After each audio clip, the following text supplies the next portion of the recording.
Good morning, everyone. Thank you for being here. My name is Ken Filipiak. I'm the city manager for Mentor, Ohio, and the safety director. Yesterday, November 16th, at approximately 4:30 in the afternoon, Mentor police were called out to a report of shots being fired at 7166 Mentor Avenue, better known as Mentor Green Mobile Estates. Upon arrival, multiple gunshot victims were found, and Mentor police officers took immediate action to render assistance to them, in some instances while being fired upon by the suspect.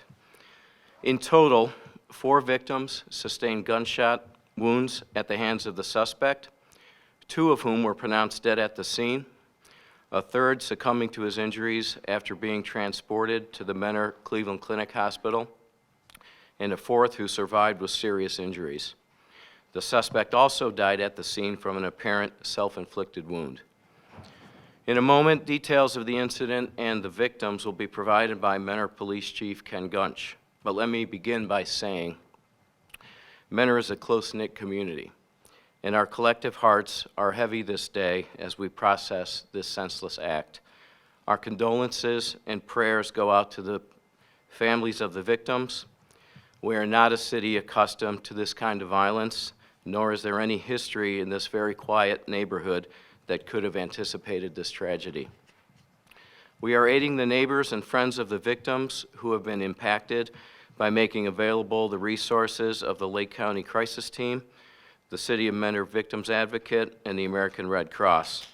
We wish to thank the Red Cross for their assistance last evening in providing aid along with city staff to the neighbors who were evacuated for their safety during the event and after, during which the crime scene was processed. There are multiple law enforcement, fire and EMS, and other agencies to thank for their valuable help last evening and into this morning, which will also be expanded upon by Police Chief Gunch and Mentor Fire Chief Bob Searles. Lastly, I want to acknowledge the courageous actions of our Mentor police officers who gave the victims a chance at survival and avoided additional loss of life, and our firefighter paramedics who also did all they could to help the victims.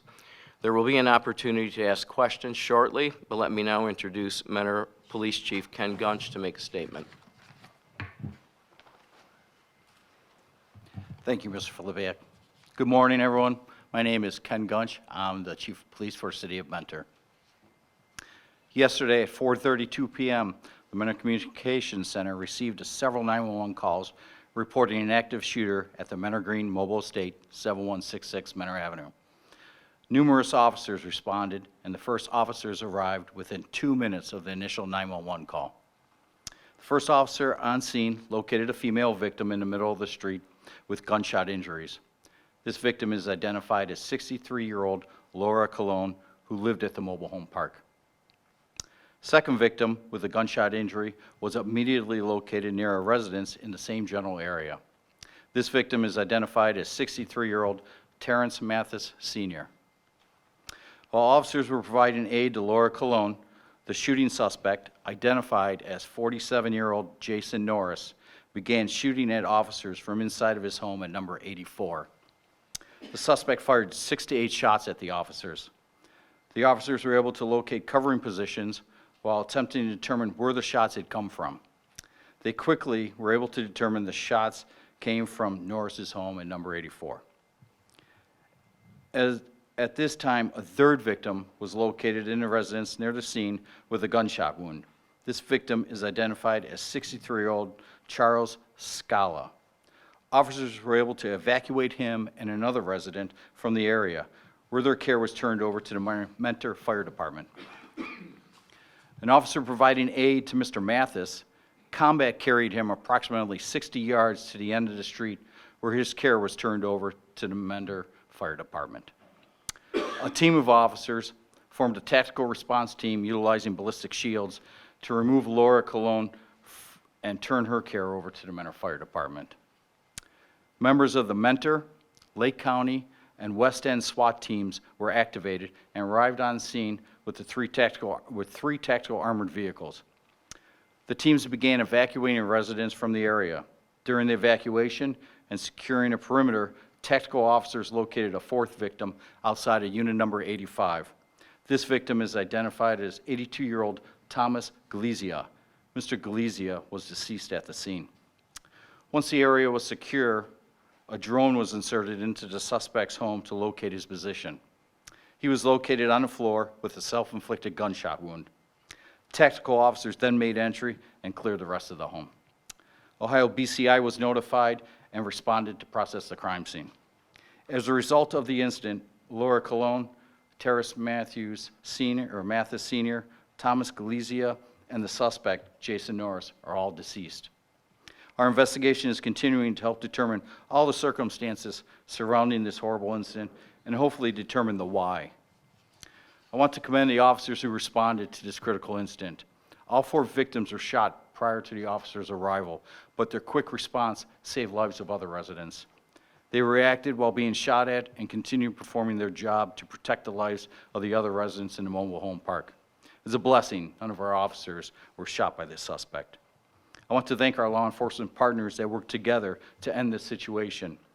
Lake County Sheriff's Office, Willoughby Police, Willoughby Hills Police, Lake County Narcotics Agency, Ohio State Highway Patrol, the FBI, the ATF, U.S. Marshal Service, and probably other agencies that were there that it's just hard to keep track of everyone who was there.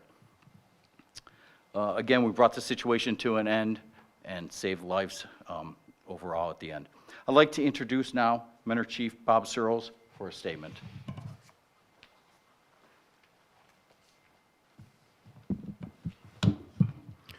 Morning. I'm Fire Chief Bob Searles of the Mentor Fire Department. I'd like to start by offering my condolences to the family and the loved ones of the victims. And I would also like to thank the Red Cross and our many neighboring fire departments who came to assist us yesterday. Regretfully, our first patient, Laura Colon, did not survive and was pronounced dead at the scene as a result of multiple gunshot wounds. Our next patient, Charles Scala, was treated and transported to University Hospital in Willoughby with 2 gunshot wounds, one to his right shoulder and one to his right upper thigh. Charles was stable and remained conscious throughout the entire transport, and he remains in stable condition. Our third patient was Terrace Mathis. He was transported in trauma arrest to CCF Mentor Hospital for a gunshot wound to the abdomen. Unfortunately, his wounds were too great and he did not survive. These were the 3 patients that we had contact with yesterday. I too would like to thank the neighboring fire departments that came to assist us. Eastlake Fire, Kirtland Fire, Willoughby Fire, Painesville Township Fire, Willoughby Hills Fire, Concord Fire, and Fairport Harbor Fire. We will now entertain any questions that you may have. There's been reports that there's possibly an eviction. Can you comment on that? The whole situation started? There was an eviction process going on. Can't tell you for sure that that was the reason for the shooting. Did that eviction process involve the suspected shooter? That's correct. Do you know when that was initiated? I don't know for sure, just earlier this week or last week. What's the relationship then between the suspect and victims? They just all lived in the same park. Sir, we've at least heard on the scanner and things that there might have been a response to the shooter earlier in the day possibly. Any knowledge on that? Yes, we did respond earlier in the day, about 9 o'clock in the morning. He had a complaint of his neighbor having a camera facing his unit. He was upset about that. Our officer responded. We talked with him. He understood that the neighbor could have a camera like that, and that was it. And then we left, and that was early in the morning. No criminal history?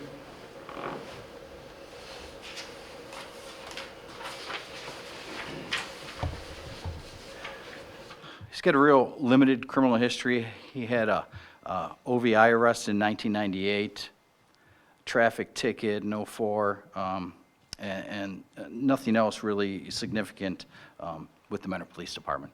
You said you had contact with him around 9 a.m. yesterday, concerns about a neighbor with a camera facing his unit. Was that neighbor one of the victims in the shooting? Yes. Which one was it? Mr. Galizia.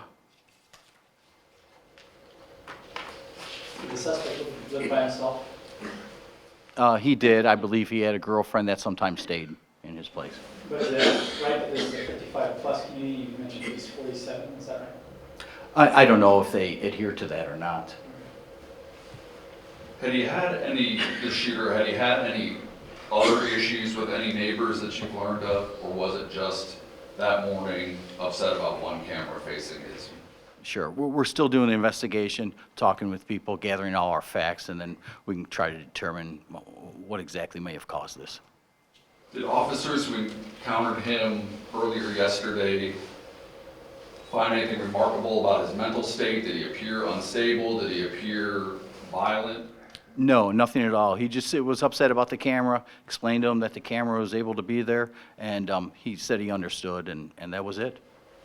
And there were no prior problems with him or any neighbors? Nothing in our call history that dealt with him in regards to a neighbor dispute. Did any officer fire any shots? No officers fired any shots. What was the nature of the eviction? Why was he being evicted? I don't know that answer. What do we know about the weapon that he was using? He had a few weapons inside the house. On 911 call that you're going to receive, or if you haven't received it already, he came out of his home with 2 handguns. We recovered a .45 caliber handgun and a .38 caliber revolver. Also found inside his home was an AR-15 rifle and a bolt-action rifle and several hundred rounds of assorted ammunition. As far as you know, he's the owner of all of those. As far as we know. Any There other was questions? nothing in his legal past that would prohibited him from legally possessing a firearm? Nothing that we see. I just, I know that obviously he's barricaded last night, and there was some, was there any contact with family? Was family at all involved, his family, in trying to talk to him? I know that, you know, we kind of saw some things, and I just didn't know if, you know, if there was any kind of a negotiation going on. Right. There was no negotiation that took place.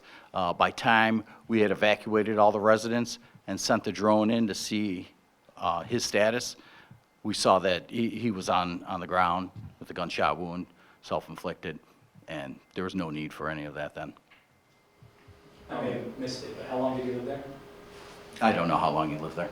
Do officers know how long he was dead before you entered the house? You know, the incident started at 4:32, and I believe we made entrance at around, 9 p.m., sometime in between that time. You know, there was a lot of shots that came out, the officers initially, so it could have been at that time. No officers really reported a single gunshot sound after that, so not quite sure when exactly that happened. Why did it take officers so long to enter? I know you said you sent a drone in, but, I mean, is that 4 hours, you know, about 4 or 5 hours? The officers went in minutes after the drone had confirmed that he was down on the ground. So why did it take so long for officers? We wanted to evacuate the whole park to make it safe for the residents before we did any of our tactical operations. Are those residents back in the park now? They are, we released, it opened up at 6:30 this morning, is that correct, Rich, finally? 6:30 this morning, it was completely open. And the officers that were involved, are they back on duty or ones who were fired at? The ones that were fired at, they're off next couple days. We'll meet back up with them on Monday and debrief the situation. Just a scheduled day off, or have they been placed? Just on- scheduled day off, correct. You said call comes in about 4:32, you guys arrive within 2 minutes or so, there's, officers start taking fire. When does the shooting kind of end? Is it 4:35, 4:40? I would say the call came in at 4:32, the officers were there by 4:34.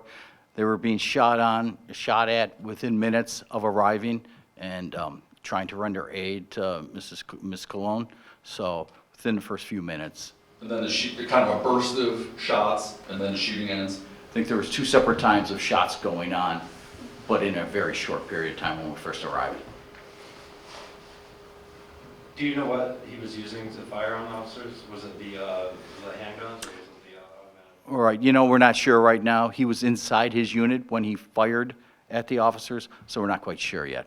68 shots in a few minutes, I mean, it'd be hard to do it with a handgun, right? Or, No, you could shoot that with the semi-automatic handgun. Does it appear he was inside shooting the whole time, or did he come out and go back in? No, we believe he was outside and shot all of the victims while he was outside of his home. Went inside, when the officers arrived, that's when he shot from the inside out. Was it like through a window or just through Just the right, side? right through the side of his home. No one else in his home at the time. You mentioned that he was maybe with a girlfriend. Right, nobody else was inside the home, just him. Did he have any sort of formal law enforcement, military training that you're aware of? He's a veteran of the United States Army. I think he was discharged in 2002. 2002. You know, was that honorable discharge? I don't know anything other than that part. 2002, do you know, was he a war veteran? I'm not sure. Okay. Any You other guys questions? haven't really had any prior, other than yesterday? Correct. Nothing significant, any type of interaction with him that would dictate this type of behavior. Was the OBI case you guys, or was he living someplace else? It was here, but it was 1998. So he's lived in this area for some time? Yes. Did any of the other residents indicate they had, problems with this? Yeah, we're still doing our investigation, speaking with a lot of the residents over there, getting statements. So the more we get into this, the more we'll know how this will all evolve. Paint the picture of what that area typically looks like, or looked like yesterday around 4:30. Is it a bunch of people were outside, or did something happen that drew these people outside? Well, the first Laura Cologne being shot drew the other people outside, and they became victims of the suspect. It's a quiet mobile home park. Nothing significant. We usually don't have any type of issues over there whatsoever, so just kind of a peaceful park. So everybody was kind of inside, here's gunshots, come out, and then the people that came out to see what was going on got shot themselves. I don't know if they were inside, outside at the time of the shooting. I know that they came out at some point. I don't know if they were all walking around or anything like that at the time, if that's what you're asking, but they were outside their home when they got shot. Chief, how are your officers doing? Tough. It's a difficult situation. You're there to provide aid, you're there to stop a threat, and all of a sudden you're receiving fire. So it's a tough situation, but we're trained for it, and we'll speak with our officers and give them whatever support they need. You guys didn't find any sort of note left behind by the shooter or anything like that? We're still in the beginning parts of the investigation, so I'm not sure about that right now. Have family members indicated to you any sort of issues, decline in Yeah. his mental health? Again, we're still at the early parts and gathering statements and trying to piece it all together. Is his family local? I believe they are, yes, in Lake County. Sir, I know how difficult this is on all of you guys. I'm guessing the most difficult part is the conversations that you're having with the victims' families. Just what do you say to them, and what was your message? Right. It's a horrible situation. Tough to tell a loved one that their family member has passed, especially due to a violent act like this. It's always difficult, and we try to provide the support, which is why the Lake County Crisis Team is over there at the community today, and we provide that service to even the family members or anybody that needs that in the county. We're here. We have those resources.